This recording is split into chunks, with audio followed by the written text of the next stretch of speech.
Once again, welcome to this webinar on skills required by the industries for digital signal processing. I'm happy to see a very good response from IITs, NITs, IIITs, and other premier institutions. The main objective of this webinar is to highlight and emphasize the core subject concepts that are generally covered in engineering curriculum and its relationship with industry required skills. It is my pleasure to introduce today's speaker, Sri K. Srinivasaraju Garu, who is heading Unistring as CEO since 2014. Unistring offering products in electronic warfare and radar applications targeting for air defense applications. He was with DRDO Hyderabad from 2003 to 2014 and worked for multiple EW projects. He has completed his bachelor's degree in electronics and communication engineering from NIT Warangal and master's degree in electronic design and technology from IISc Bangalore. With these few words, I'm handovering the session to Sri K. Srinivasaraju Garu for further proceeding. Thank you.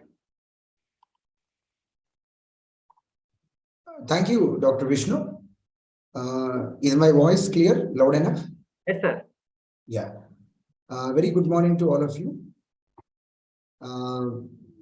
Before I just start, I want to give a couple of standard instructions. Like, I request all participants to mute whenever they are not speaking. So I'll definitely give a window of time during which you can pose questions. That time, please unmute, and once you are done, again mute. So I'm proceeding now with the slide sharing.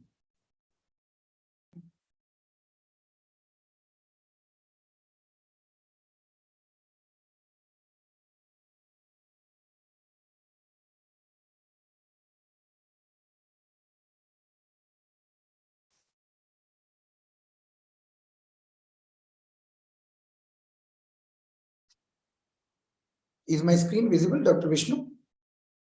Yes, sir, it is visible. Yeah. Okay. Once again, welcome to this webinar. As Dr. Vishnu has emphasized, in this webinar, we would like to talk more about, from industrial working point of view, while working with the digital signal processing engineers, what are the skills that are found to be extremely important and needed for working on products.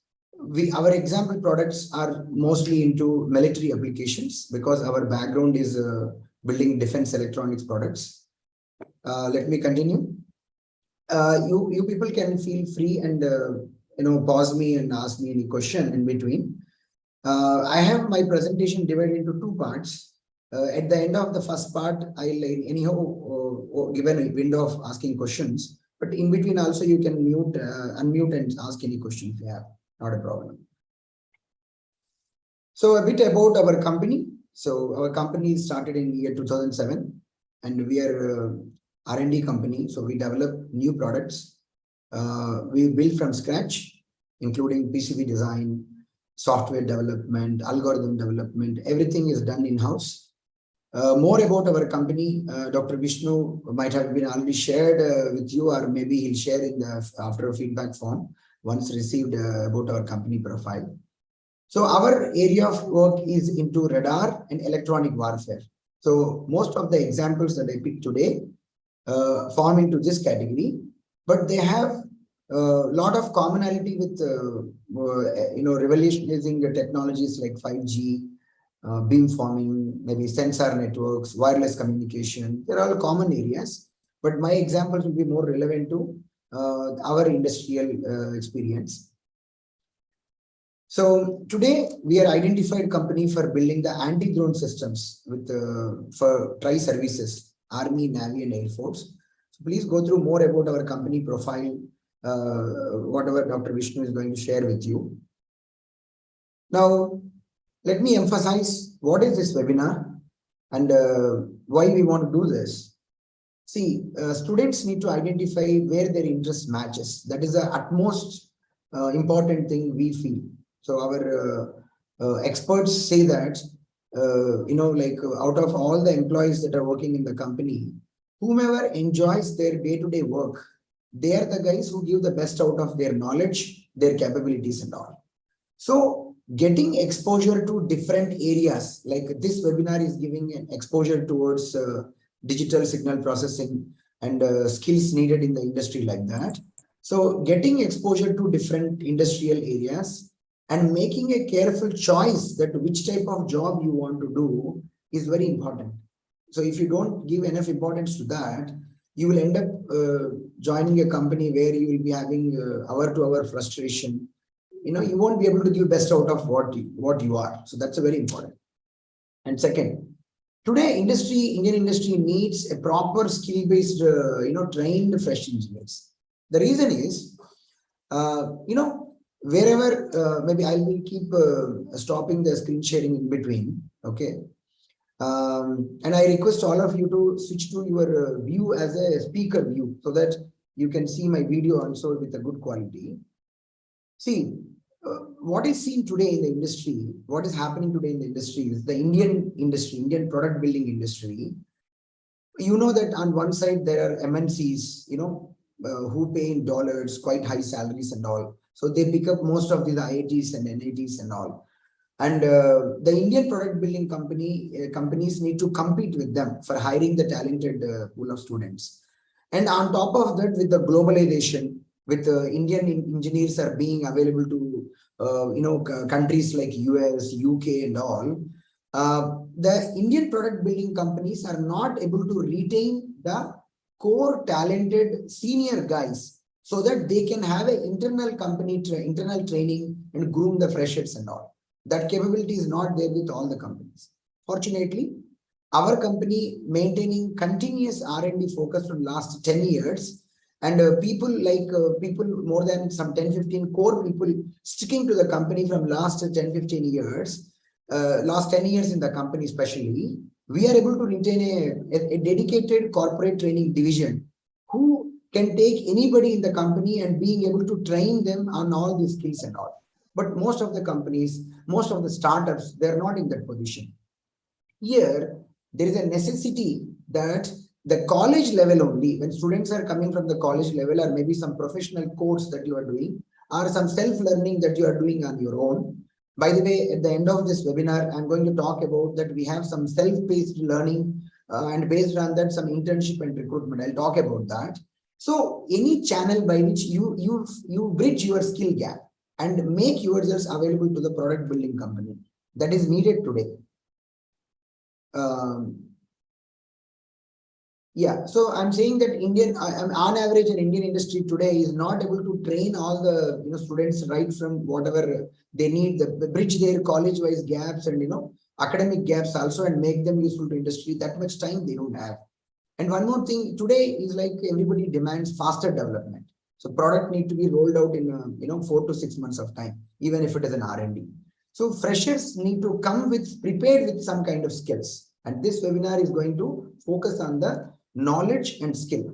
Okay, while talking in between with examples, I will distinguish what is the knowledge and what is the skill, but both will come into the same category. It is like a prerequisite when you want to join an industry, a product building industry as a signal processing engineer, you need this prerequisite. Now, we derive this content from completely our corporate training data. So complete this data is pulled out from our corporate training content. So most of the examples that we quote will be the practical example. So I don't want to talk too much about the theoretical stuff that you get, because that anyhow you are getting on web from your professors and all throughout your curriculum. And the very important thing, this webinar, I clearly told Dr. Vishnu to float webinar participation links to only the top 100 or top 200 colleges in India, not to others.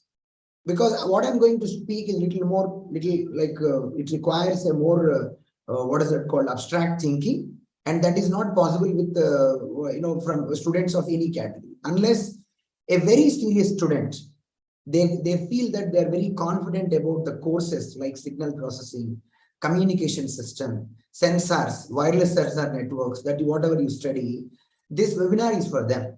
If somebody is looking for a job, just I want a 9 to 5 job, so I'm not very serious about signal processing.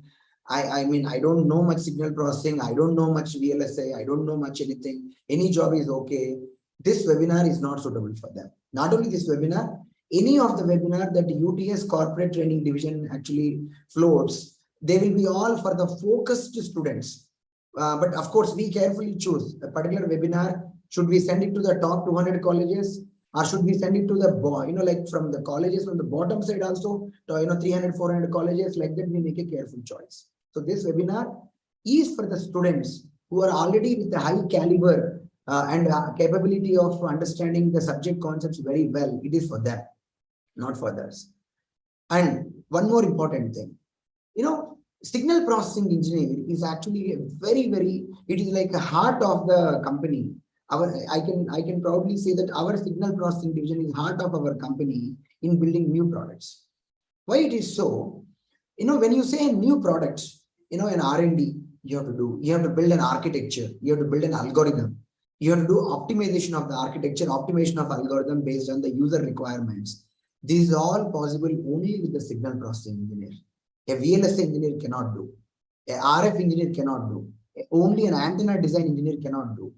It is a signal processing engineer who has a knowledge on the complete system, end to end, including the electromagnetic phenomena. I'm talking about a wireless system example, maybe a 5G base station, or maybe a what is it called, a software-defined radio meant for using some military application and all. A signal processing engineer who has got a clear understanding about all the aspects of system, like it's a dynamic range, it's a noise performance, it's a weight, weight and power budgets. Because ultimately, it is a signal processing engineer who decides the architecture or who decides the algorithm, and that completely decides the fate of the system. So a signal processing engineer with an optimal design can make a software-defined radio of this much size. An unoptimal design or a suboptimal design can lead to a man-pack radio size. If it is not optimized, it may become as a vehicle-mounted, rack-mounted big system, a very big system, which may be weighing 100 kg and all. So it is a signal processing engineer which plays extremely important role. And this webinar is a first in its series. There are going to be more webinars in the category of the same signal processing engineer focusing on different areas. Yes, we want to offer internships. We want to pay premium internships for the eligible students. And if they are good, we want to observe for full-time job and give an opportunity to work, for nation in building military systems. Yeah, let me go to the next slide. Okay, Dr. Vishnu, I gave a broad introduction of myself, but you are giving your valuable time for next 45 minutes. So it is worth that what I am actually and what background I have. And based on that, you make a judgment. What I'm speaking, how much is relevant, how much is irrelevant, how much is sensible or not. See, my background is very simple. I'm a typical government schooling guy. No race for marks, no race for exams, no race for ranks. Fortunately, my parents never pushed that you score top, you read and all. So I was just, madly, I would say that I'm a physics lover. So I love basically physics. During my schooling days, I studied probably 70 to 80% of time only one subject, that is physics. And balance remaining time, if something is there, that is more for mathematics and remaining all subject like that. So I studied in that manner.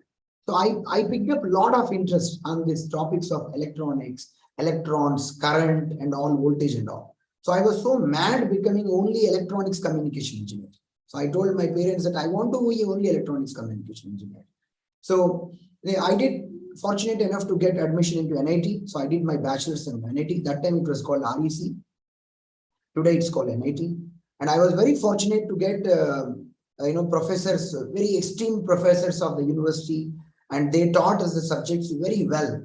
So all our subject sessions were like so deep discussion on the subjects, like what is Fourier transforms or how that it goes like that.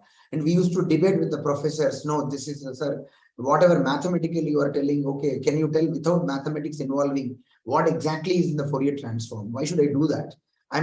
What is this eigenfunction? what is the expert. So our college days went like that. So we were fortunate enough. And I did my master's from ISC Bangalore. Again, I was fortunate enough to be working with the professors of, who did their PhDs from Stanford, Harvard, like that, and very conceptual learning. So in a way, if you see, I'm basically like, I strongly believe that, visualization of the subject concept is very important. You need to visualize. Human brain is not like a computer. You need to first have an intuitive understanding about any phenomena.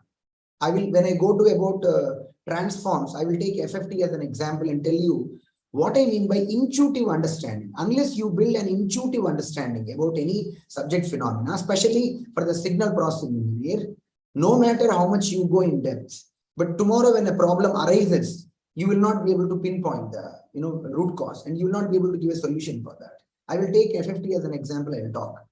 Okay, I was fortunate to get a scientist job in DRDO, served a nation through government for 11 years, decided to quit DRDO because I felt it is like I'm playing in a little smaller ground and I want to play a big game. And I was not happy with the freedom that DRDO was giving to me to execute the projects and all, the team and all, and the slow. I wanted to go with the public, go with the private industry, work with my own style and my own speed. Then I came outside into 2014. So but still I decided to work for the defense because I picked up a lot of interest working for the defense projects. And we want to, and my fellow founders of the company and partners of the company, they're all ex-DRDO, and they love and they respect DRDO and the Indian defense challenges. So today we run our company on a single point agenda. We want to build all the products that we do in-house, indigenous developed. We don't want to do any kind of foreign system getting and branding and selling to the services. That is not part and parcel of our job. Till date, I am proud to tell that every system that we deliver to DRDO, every system that we deliver to the services and all is built with completely in-house RF, antenna, digital. We do our own PCB, write the software, VHDL, C, even graphics. Of course, we don't make the computers, i7 and all, they're readily available. Computers, that nobody makes except Intel and AMD and all. So we take the chips and we build. So we are continuing that legacy. And today we are fortunate enough with the government of India schemes of Atmanirbhar Bharat, Make in India, and DRDO is giving technology to the private industry for production systems. So we are doing well in the anti-drone business. And I strongly believe that a systematic training can derive best out of every individual. See, I remember well that today, whomever has put up 10 years of service in the company, when I saw them on the day one, they were at a very preliminary stage. They were not very knowledgeable and all. We did a very focused training. We have a methodological training in our company. And we believe that if you have that core fire, the interest on the subject, we know how to take it forward. That's what I keep saying. People who love working on core technologies, you must do internship in R&D companies like Unistring, because the amount of exposure that you get later, okay, you may want to get higher packages. You want to go to some maybe NVIDIA, or you want to go to Intel because they pay 36 lakh per annum or something like that. But you don't get the chance of working on basically what is that called, a broad spectrum of the R&D challenges in such a big companies. You get only in small companies, you get in R&D companies that are exposure. Okay, one more important thing is, that is what the complete tagline or the motivation line behind the corporate training division doing this kind of webinars. Today with the tools, today with this one, you don't need months of training. If you do a month training, you are good enough to fit in one role in one company. So I'll talk more about the roles when I go to the subsequent slides. Okay. And I strongly believe that if our company has to prosper, if our company has to increase its GDP, no shortcut. We have to strengthen our generation, which is passing out the fresh generation, not only technology, BTech and all, everybody, unless they are strong and unless they start working for the Indian companies, unless they understand the benefit of working for Indian companies, our company cannot prosper. Thank you for your time to listening about myself. Hope this give you a clear picture, like how much am I eligible to take your next 45 minutes of time. Okay, let's get into this matter. Now, this slide is just trying to give a broad picture. See, your digital signal processing, when you are combining with the communication wireless like 5G or software defined radio and all, you will be using in one style. When you are combining your digital signal processing with the RF technology of building military systems like reconnaissance systems, surveillance systems, any radar systems like that, you will be using in one way. When you are using it for other applications like IoT or maybe some wireless sensor networks for home security, industrial automation, you use in one way. This is a very broad picture. I'll get into details now in subsequent slides. Okay, now here I branch to the first part of my webinar. So I'm talking about the 6 key skills and knowledge elements about the domains. Even when I interview anybody, I'll first focus on this, because if somebody is very clear about the concepts in the different domains and the application of these concepts in different domains, I'm pretty sure their visualization capability about the signal processing algorithms is quite high, because this is the most difficult thing to understand. So this is the first part of my presentation. My second part of presentation focuses more on the transforms, that is Fourier transforms, signal to noise ratio, processing gains that we talk about. These are the, I've started taking up the most difficult thing that one finds difficult to visualize. Maybe let me dwell here a minute time. What I mean by visualize, why the visualization I feel so important. Let me ask you a simple question. Okay. Why usually the software guys are paid more? Why? Not only now, when the software boom has started, maybe 2 decades before or 3 decades before, why the trend of actually more packages started coming for software? And even today, the people who actually learn SAP, people who learn some new packages of software, they're just paid, 3 lakh per annum, 2 lakh per annum like that. Why it is so? As I said, you can keep prompting in between. So you can unmute and speak. Just try to give an answer. I'll just wait for 30 seconds. If there are no answers, I'll continue.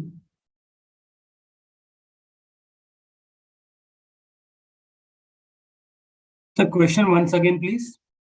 Why the software profession is usually paid more? A typical software engineer is paid more. Let's say if I compare with the metallurgy engineer, a mechanical engineer, let's say a RF PCB designer, something. Typically in software, the requirement of a software engineer is to work on coding, which can be done with the computer. So the investment cost is very low. So initially, in few initial years, you can see that software engineer would be paid more. But as we proceed, then once we are into hardware engineering design, then definitely the dividends will be more, because the investment cost will be taken out, and then we can think of so. Yeah, well said, Mr. Vishal. See, you're absolutely right, because in software you will only computerize the investment, but this one. So this is one definitely a valid answer, and that's why when you are growing, not in software, when you are growing beyond level, you will hit some saturation. But whereas in remaining areas, you become a very valuable to the company. They pay like anything. They give shares. They make you vice president of the company. In the other areas and all, it's more. But I'm looking for something else. Okay, let me proceed because the time is limited. Thank you, Mr. Vishal. Yeah. So what I'm looking at in a broad, software is more like imagination. See, our human brain, the way due to, like last maybe 10,000 years, I should say, or maybe 50,000 years of human civilization, how we have learned different things. Like, initially we learned with 2 stones, when you do like this, you get a 5. That's the learning you made. So a lot of things you learned with the help of your sensory system, eyes. Okay, you are seeing with eyes, you are listening the sound. You are able to see this always. But when the concepts like psychology, okay, the subjects like psychology, the subjects of philosophy, of course, the philosophy is not a new subject. Even 3,000 years before, 2,000 years before, the philosophers like Socrates and maybe Indian philosophers and all that, when they are giving Vedas and all like that, then they were giving. These are all higher abstract concepts. Abstract means you have to think in your mind. You can't visualize that. Okay. So in software, in the beginning, why the people of higher IQ, why the people of higher capability only have started coming in software? I'm talking about 30 years before, 50 years before software. You are needed actually more with visualization capability. You can't see physically. If I'm doing a mechanical fixing, I'm seeing physically. So seeing physically, not seeing physically, our brain has to work in a different platform to be able to visualize that and to be able to give a solution to that. So in software, it is applicable even today, but whatever 30 years before was very difficult to visualize, it is made simple, but something else made very difficult. Software, signal processing, philosophy, these are the kind of subjects where you need a lot of higher abstract thinking, where your sensory system is not able to help you. Your brain is on its own, These are the areas where you need to visualize.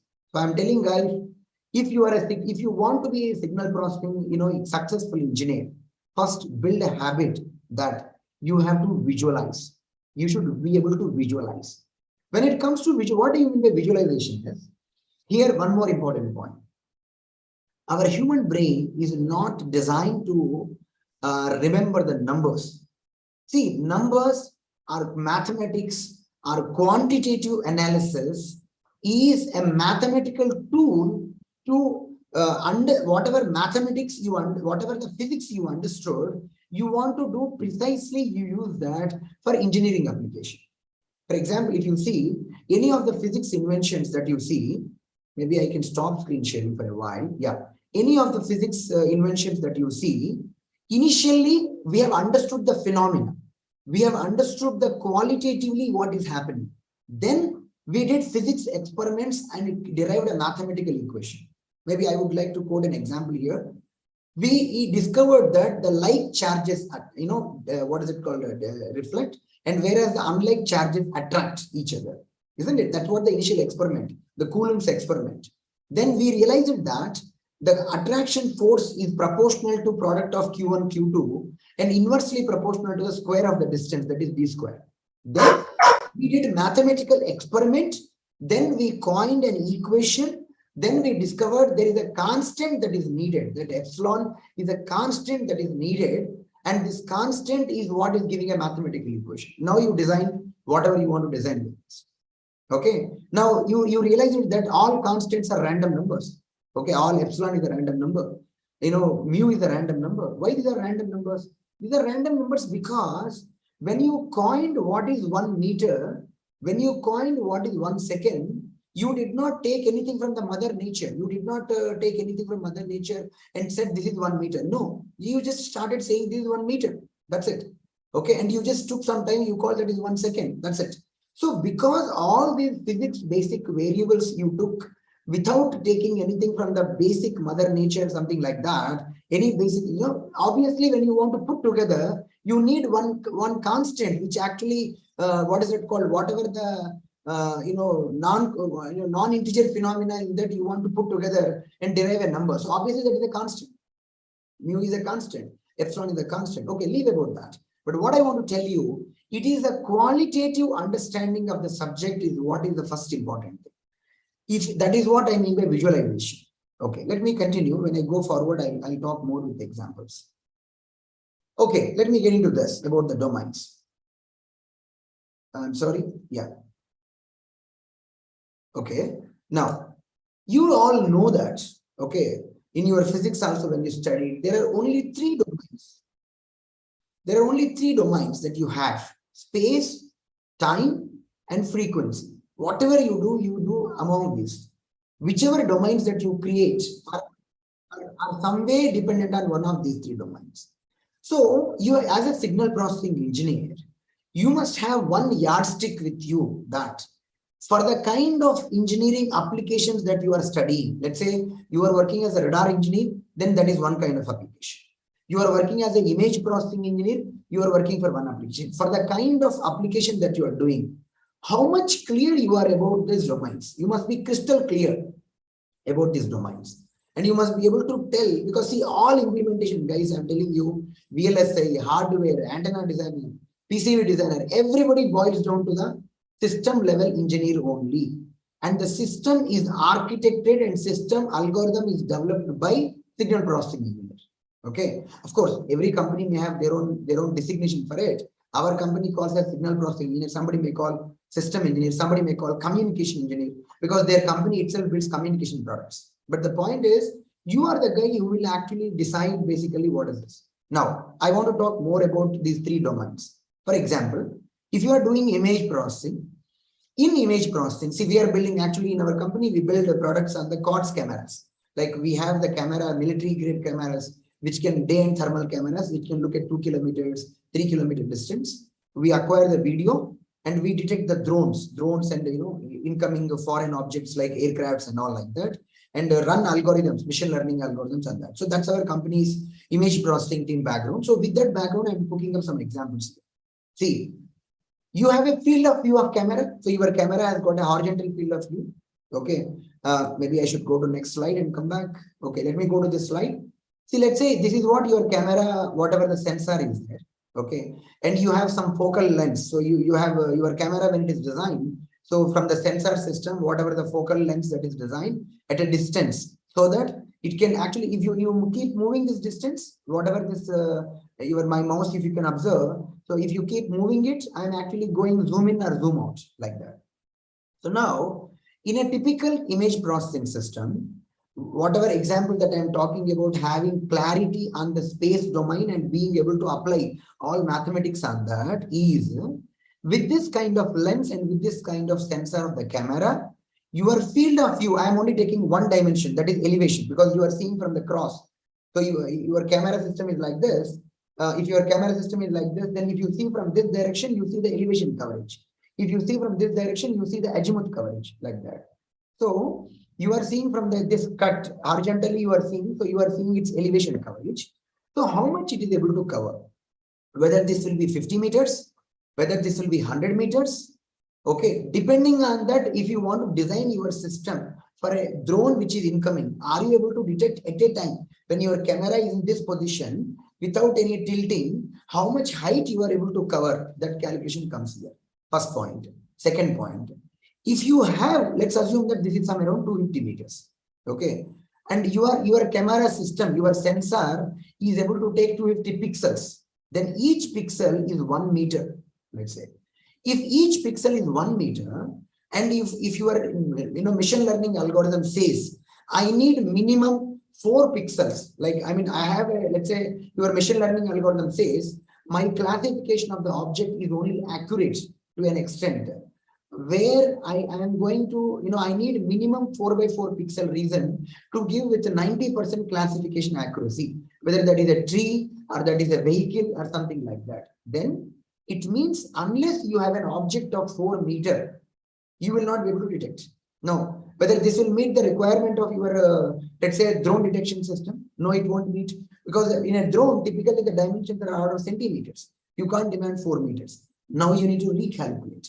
You need to make a choice of a sensor in a different direction. Okay, or you have to work out, no, I can't cover 100 meter. Okay, or I can't take a 250 pixel camera. I should take maybe some 1000 pixel camera. Then I should have a different sensor system and different lens arrangement. Now, I'm not getting into, as I said, this webinar is not getting into details of subject, but what I'm telling, this is where your skill and knowledge you need to build. Now you may ask, sir, I am interested. I want to become image processing engineer. Tell me where I have this one. Okay.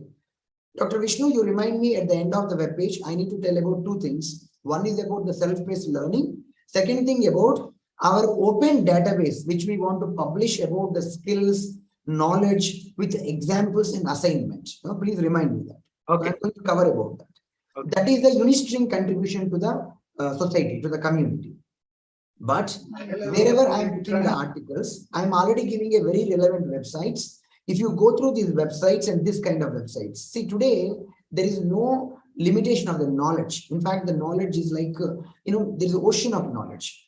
And that is also creating confusion because you have an ocean of knowledge. What exactly we want to do, the Unistring corporate training division, what we want to do for the benefit of society, for the benefit of our company, for the benefit of all other companies, we want to take roles, we want to take responsibilities, then we want to take the knowledge elements that I'm going to show in this, show the internet available already, forums, already good video lectures, and what assignments, we will be publishing some assignments and giving answers to the assignment. So you build your own self-judgment. yes, I am an eligible signal processing engineer. Now, in terms of this space, time, whatever the domain skills, I score 90% with at least Unistring kept a yardstick. Of course, our yardstick may be limited. Our perception may be wrong to some extent, but we want to start somewhere. We just don't want to end up, because today what we realize, students who want to have their ambition, clear-cut ambition, there is no way that they can actually have a consolidated information, crisp information. So we want to do that. Okay. And we are going to open up the editing option of this particular online database soon and give the access to the members of this so they can contribute. Okay. So coming back to the point, if I take one more example, what is called synthetic aperture radar. So this is a little complicated thing. So I don't want to speak too much about synthetic aperture radar, but I'm saying synthetic aperture radar is like a camera, but it won't use the what is it called, thermal or what is called visible rays. Instead, it will use the electromagnetic. So right, all electromagnetic rays are the visible spectrum. All are our electromagnetic spectrum only, right? From the entire visible rays, X-rays, all that is nothing but electromagnetic energy. So synthetic aperture radar is a very important topic today.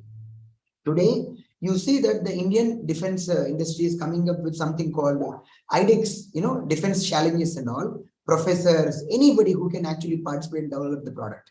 Because today drone technology has gone so high. On drone, we want to put synthetic aperture radars and do scanning. Why synthetic aperture radar? Why not a camera? Why not a thermal camera? Because camera, any camera, it has got a visibility beyond some range. Because of your atmospheric conditions, like you want a good no fog, something like that. There are a lot of other things are there. I'm not getting into more details of it, but electromagnetic way of seeing the distances up to 100 kilometers, 1000 kilometers is nothing but radar. So there is no much difference between radar and basically, what is it called, camera-based signal processing. In simple radars where you want just some kind of object detection and only give range or velocity, your complexity is not going close to image processing.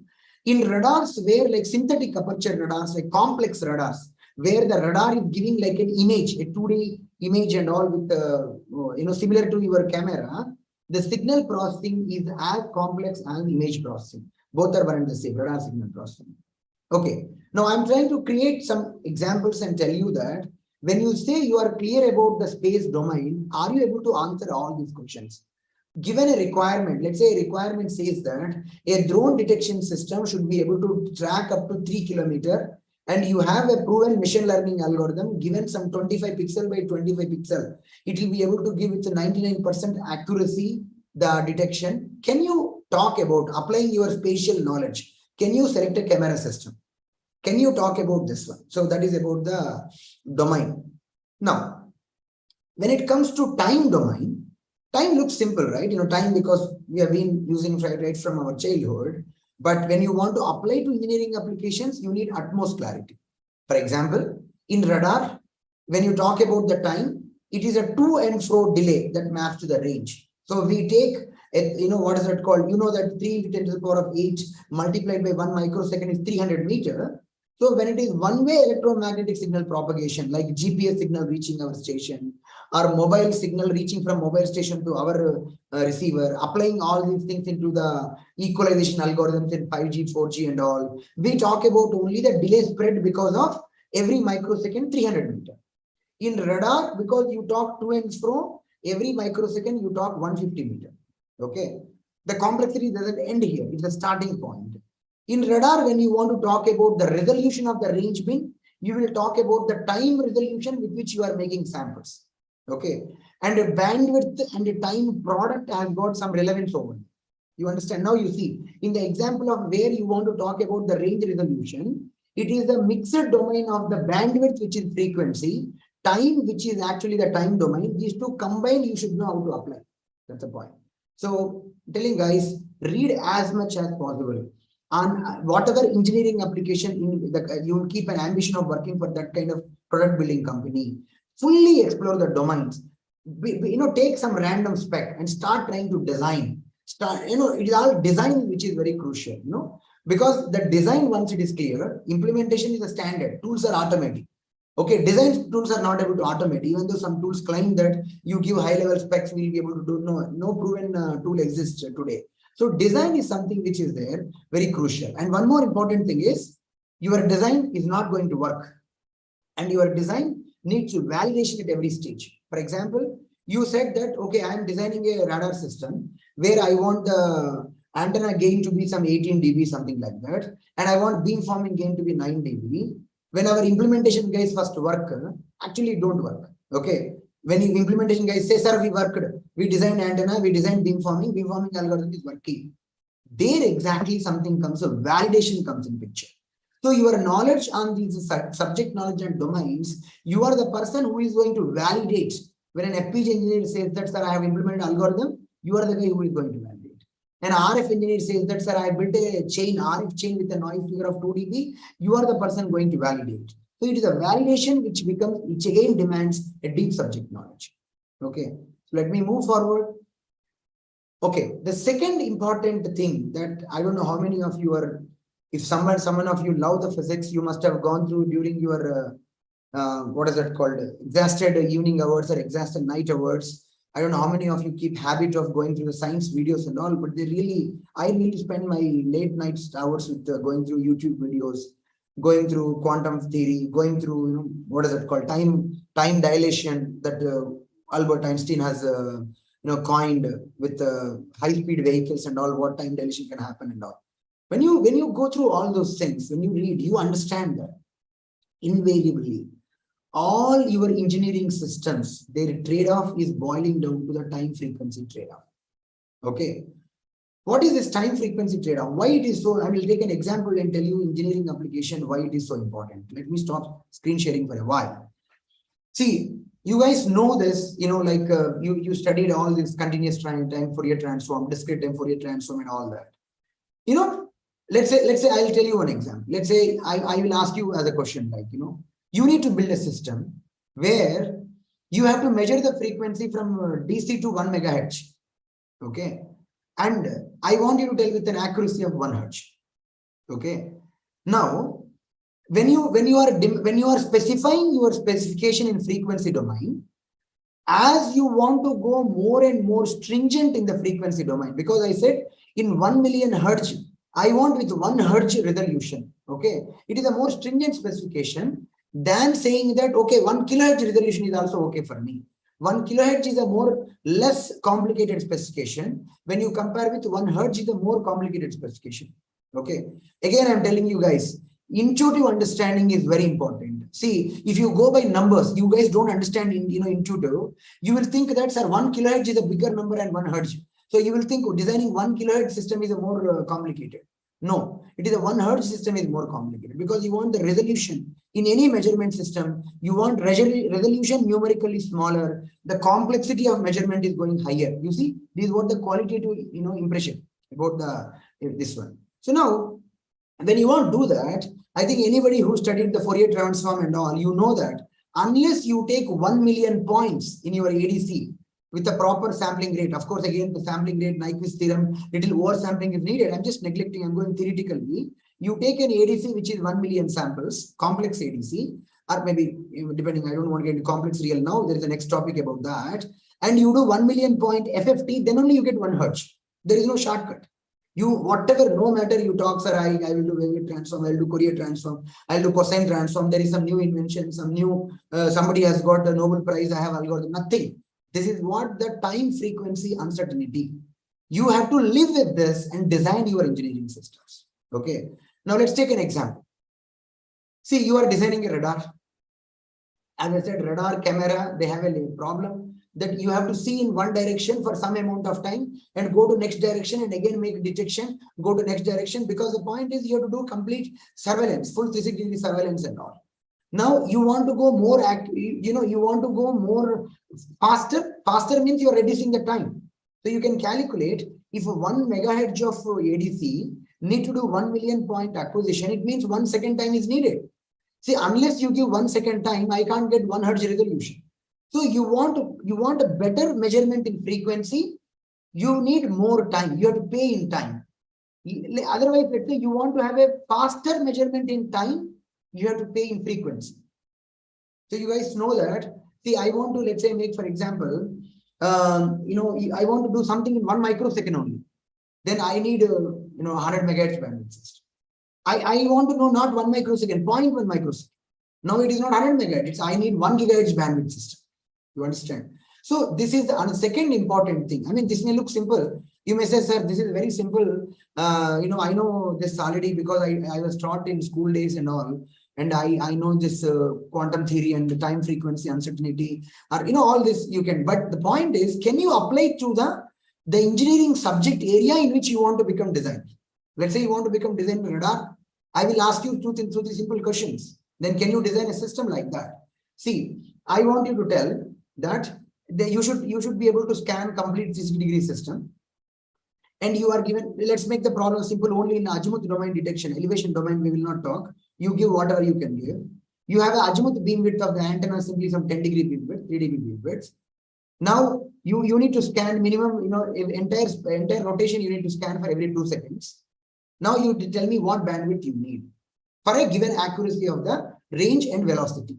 If you can answer this question, if you need to answer this question, your concepts about the time frequency, applying them for the radar is very important. Then only you can answer this. Otherwise, you cannot answer. Okay. Even if somebody gives answer, you cannot tell correct or not also.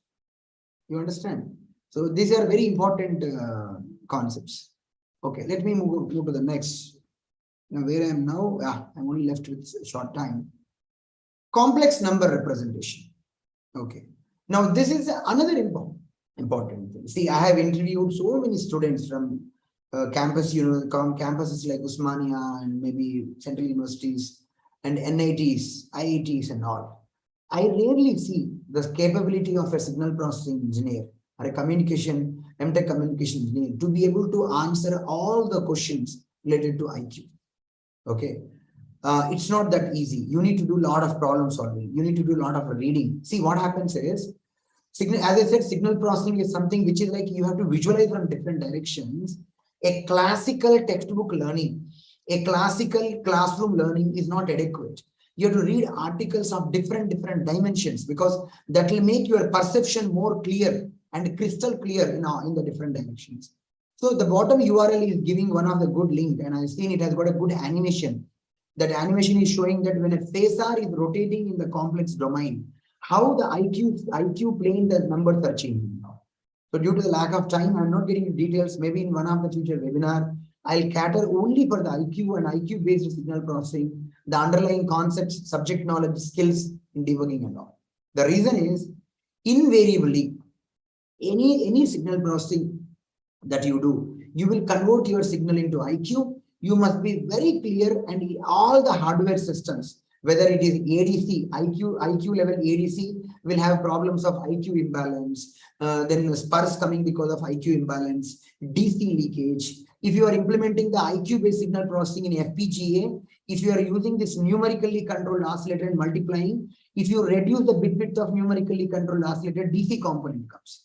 If you don't do phase dithering in the IQ, you will have problems in that. So all of them demand a strong subject knowledge in IQ.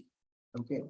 Now this is I feel the third important skill about the domains. This is actually not, this is not this still signal is in time domain only, still signal is IQ.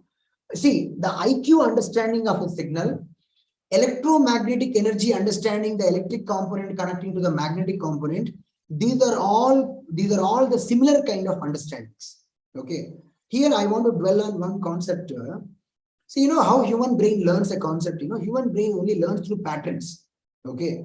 If you thoroughly understand one subject concept through one pattern, if the similar pattern exists elsewhere, it is very intuitive for you. You will easily pick it up. Even one did not give you 1 hour lecture also. Okay. So all these concepts of the orthogonal functions, the concept start from the orthogonal functions.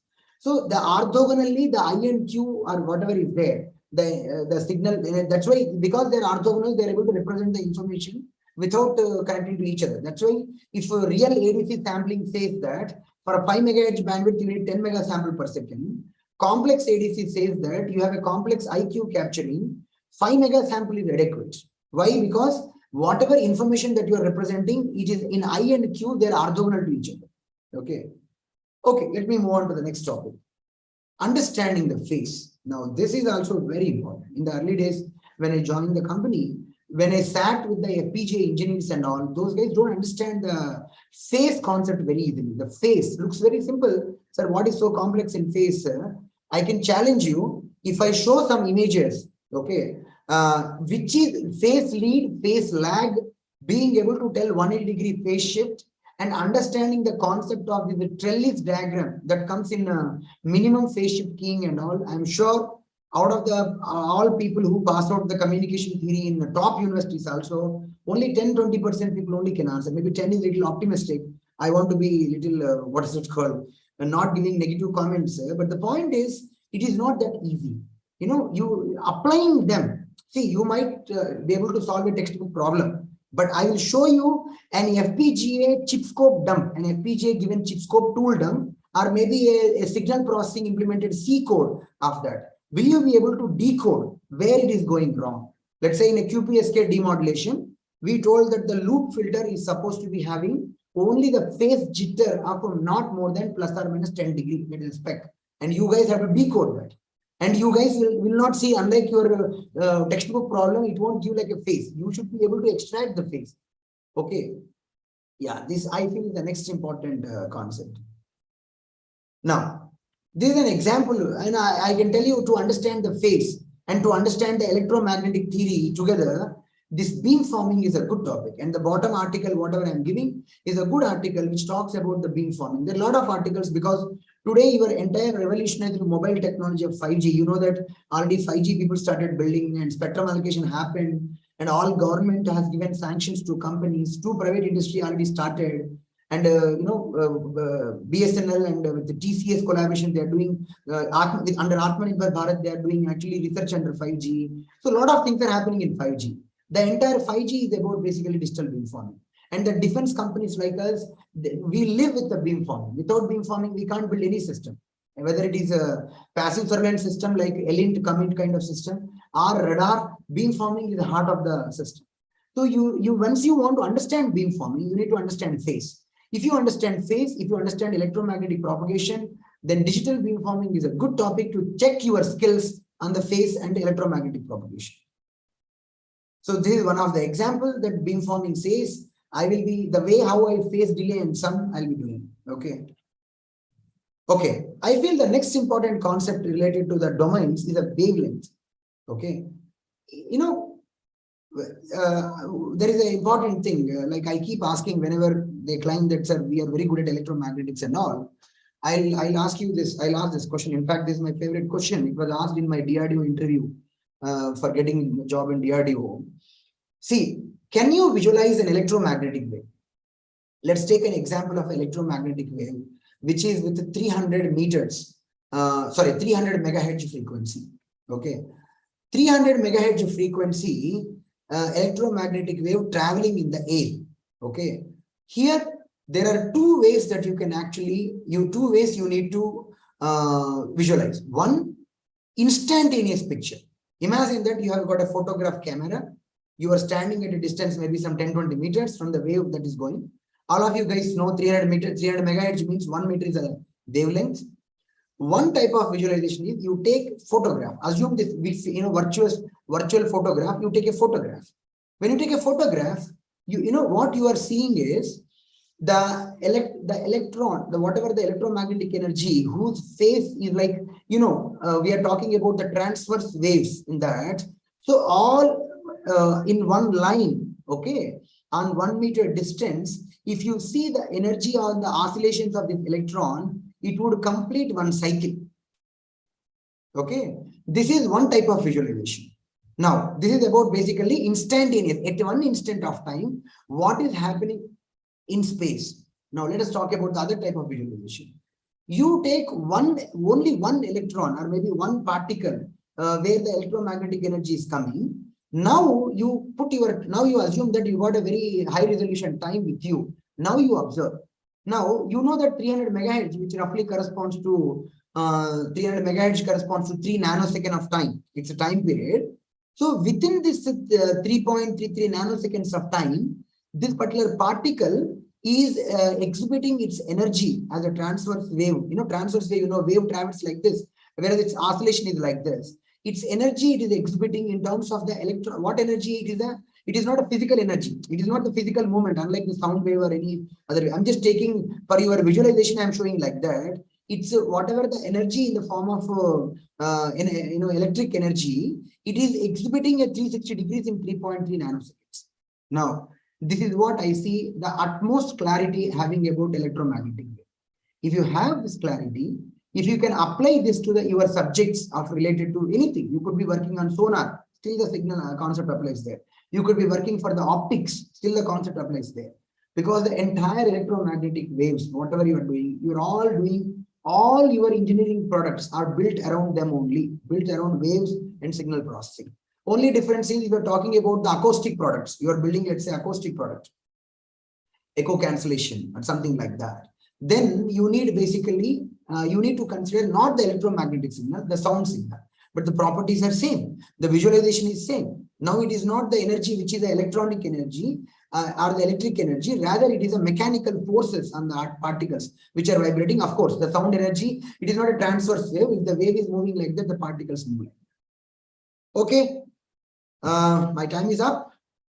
I have, in fact, the further this one. So we decided to do it in a slow pace, weekly in our webinar, probably weekly or every 2 weeks, depending upon whether any festival or something is there. So I'm not in hurry. And as I said, this is it is not something which is meant for, it's a crash course, take 1 hour, you get a job, not like that. This kind of webinar is going to build you, give you a, what is it called, a consolidated information from the industry. Now, let me talk about, before I invite the forum for questions and all, because I'll be staying for more time, maybe some participant may wish to leave. So I want to talk about the 2 things. Unistring Corporate Training Division is trying to put up blog pages. Soon we are going to have a dedicated web page where we give logins for the interested professors in academia or industry like that. They can also edit that. But at present, we have like a blog pages. We want to publish our research on the skills, okay, and what is it called on. So we want to do like this: knowledge and skill. Understand what is the difference. Knowledge means being able to, like, let's say, wavelength calculation is the knowledge. Okay, you want to calculate the phase shift values. What is the equation for the phase shift values is the knowledge. What is the skill? Giving this value in the form of a FPGA implementable thing, understanding the quantity, of course, again, quantization effects of the bit width is a knowledge. Okay, giving them in a kind of what is it called, VRAM file, or maybe this one, being able to observe an FPGA inside waveform with a chip scope, or maybe a simulated result of a VHDL code or a C code, okay, is a skill. So, I mean, of course, this can be debated. What is the knowledge, what is skill, and everybody say everything is the knowledge. But skill is something you have to apply. Knowledge is something that is residing over there. Just, what is it called? So what you know can be knowledge. And in the process of whatever you know, you want to apply and solve something that becomes a skill. So we want to clearly write the knowledge and skills in each area in an open website and give, what is it called, access to the students. See, it is ultimately, I tell you, India is having only one and only asset for India to grow is a manpower. And unfortunately, not only India, throughout the globe, the academic system has diluted, because it's a natural phenomenon. Okay, no cursing, no one is going to, it's a natural phenomenon. Once your mobile phone comes, it gives plus, it gives minus. So due to the globalization, due to the social networking that is happening, due to a lot of things that is happening, due to huge attrition that is happening in the industry, unlike the earlier days, today it is not from professors, it is not from college labs, you are getting the full skills and knowledge. You need to look outside. That is what exactly we wish to do. Hope this webinar has served the purpose. I have completed the first part. There are multiple parts of this webinar. Each webinar focuses on this one. The second part of the webinar will focus about the transforms, visualizing the Fourier transforms, applying them for the engineering problems with the case studies. So now I thank all of you. I would like to open the forum for questions. Your questions can be broad, in any category. If I can answer, I'll try to answer. And I have done from my side, and people who have got your schedule packed after 11 o'clock may get disconnected. Thank you. Webinar feedback link in the Yeah, I'm sorry to tell that there's a feedback link given, so please do fill the feedback. Your feedback is valuable.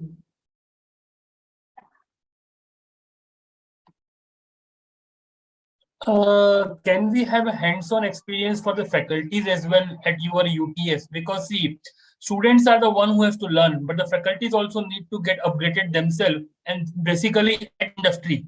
So can we have something like that at UTS? Yeah, it is possible. We'll work out. Dr. Vishnu, please make a note of it.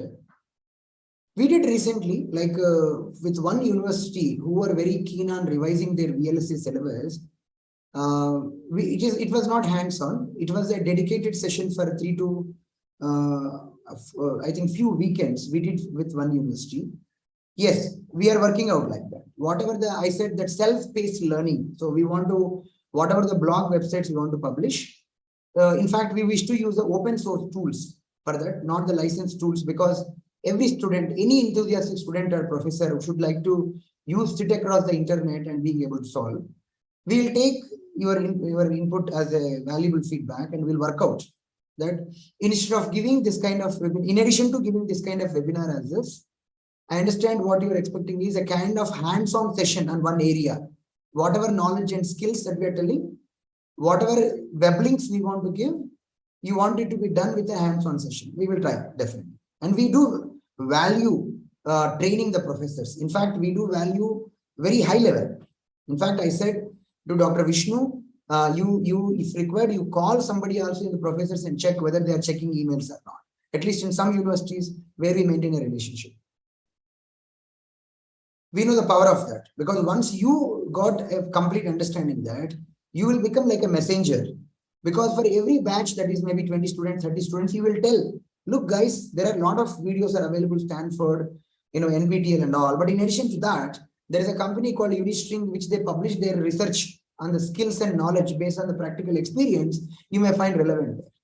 And all the industry can get benefited by this. In fact, our wish is whatever we are publishing about the industry of radar and industry related to this antennas and software defined radio communications, the other industry startup companies can use those tools for their freshers training or maybe for their recruitment level assessment and all that, because we want to put the assessment material also. Questions which can check your skill. And we would look for, community contribution. Soon we are going to publish the website and give logins to the volunteer participants who want to add to that. Okay. Please, any other questions?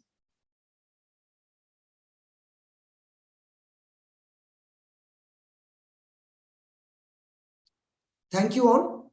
It appears there are no questions. So we wish to receive your feedback. So you want to convey something, you can please convey it through that. Thank you all. Dr. Vishnu, I would like to get disconnected. Thank you, sir. Thank you for your presentation. Thank you all participants for your time.